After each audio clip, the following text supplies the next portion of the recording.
এই হচ্ছে ছেড়ুয়ার মাঠ। এবছর কোন কোন সেটআপ থাকতে চলেছে, কবে হবে কম্পিটিশন জানাবো এই ভিডিওর মাধ্যমে। পাওয়ার মিউজিক প্রেজেন্ট পুরুষোত্তম পুরুষে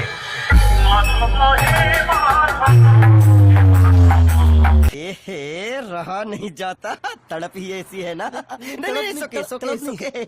এখানে কি হতে চলেছে সেটাই এই দাদার কাছে জেনে নেব।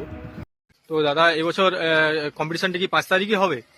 না, 5 তারিখে কম্পিটিশনটা হবে না। এই বিশ্ব ইজতেমা থাকার জন্য ওটা সম্ভবত 7 তারিখ কিংবা 10 তারিখ হতে পারে। আচ্ছা আচ্ছা আচ্ছা ওটা চলছে, এখনো কনফার্ম নয়। দুটা ডেটের মধ্যে একটাই হবে। আচ্ছা। তো এবছর কি যেরকম আগের বছর অত বড় বড় সেটআপ আমরা দেখেছিলাম, এবছর কি বড় সেটআপ দেখতে পাবো? বড় সেটআপ থাকবে, কিন্তু এখন বর্তমানে কেবি সাউন্ড কনফার্ম হয়ে গেছে, Confirm বাকিগুলোর কথা চলছে, এখনো কনফার্ম হয়নি। তাও কি কি সেটআপ হতে পারে? ডেটটা ফিক্স না হওয়ার জন্য এখনো কনফার্ম হয়নি। আচ্ছা, তাও কি এমপি থাকবে, আচ্ছা শুভদীপের থাকতে পারে আচ্ছা জি মিউজিকের জায়গায়, আচ্ছা আর পাওয়ার থাকবে। আচ্ছা। আর বর্মনটা ঠিক এখনো কনফার্ম নয়। আর রোল্যান্ড? রোল্যান্ডের জায়গায় কেবি আছে। রোল্যান্ডের জায়গায় কেবি আসছে।